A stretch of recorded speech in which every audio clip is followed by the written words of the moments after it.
Assalamualaikum Ustadz, saya anak muda yang terkadang pernah melakukan maksiat kepada Allah. Yang tua juga begitu. Lalu bertobat lagi, maksiat lagi, berbuat lagi.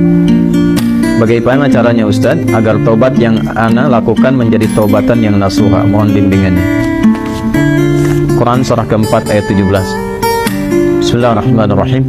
Innamat taubatu 'ala Allahi lilladzina ya'maluna as-su'a bijahalatin thumma yatubuna min qarib. Faulaika yatubullahu 'alaihim wa kana Allahu 'aliman hakima. Kalau tobat mau benar itu, pertama ketika menyadari ada perbuatan salah, seketika bertobat.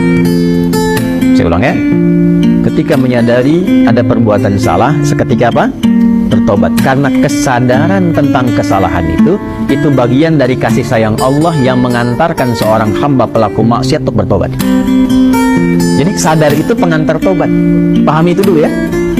Pahami. Dan biasanya saking sayangnya Allah, orang yang pertama kali melakukan salah itu langsung diberikan getaran pada jiwanya untuk merasakan kesalahan itu dan menilai bahwa itu salah. Nah, itu pengantar tobat. Kalau sedang ada itu cepat ambil, karena tandanya Allah masih sayang. Yang bahaya itu kalau melakukan salah nggak ada tanda itu bahaya. Tapi berdasar perjalanan waktu, kasih Allah itu masih ada. Keadilan Allah menjadikan sebelum dia wafat, ya sebelum nyawanya sampai di kerongkongan, akan ada selalu hidayah Allah itu sampai. Itu pertanda kedua. Jadi pertama dalam diri kita, kedua dari luar. Tiba-tiba dengar ceramah misalnya tentang taubat, kok bisa Anda dengar itu? Nah, itu pertanda kedua. Kalau mendengar yang demikian, cepat ambil. Ya, itu rumusnya Quran surah 29 ayat ke-68. Walladzina jahadu fina lanahdiyannahum subulana. Orang yang cepat mengambil petunjuk dari kami, cepat dia ambil, kami bimbing dia menuju jalan-jalan kebaikan kami. Gitu ya.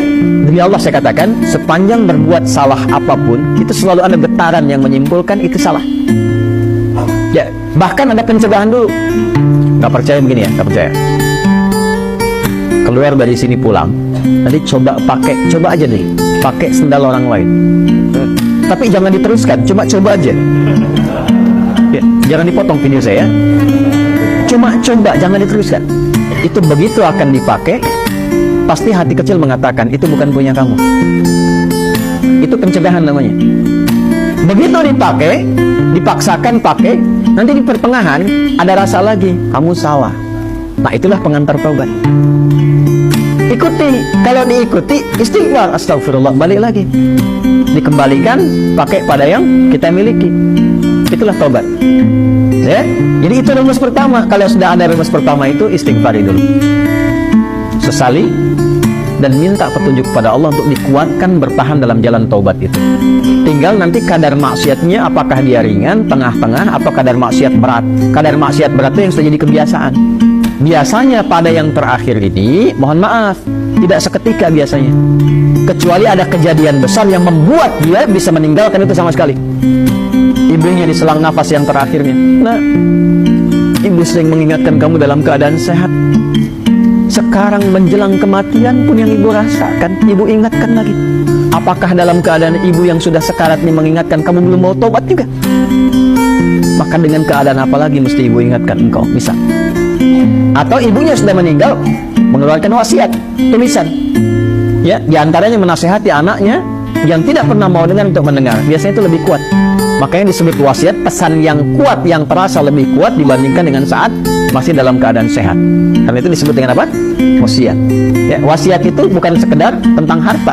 Ada wasiat terkait dengan kebaikan-kebaikan ibadah. Contoh Quran surah ke-2 ayat berapa? 133. Wasiat Nabi, ya, siapa? Yaqub alaihi salam kepada anak-anaknya. Ya. Saya teruskan. Maka teman-teman sekalian, Bapak dan Ibu sekalian, kembali kepada pertanyaan yang telah disampaikan ini.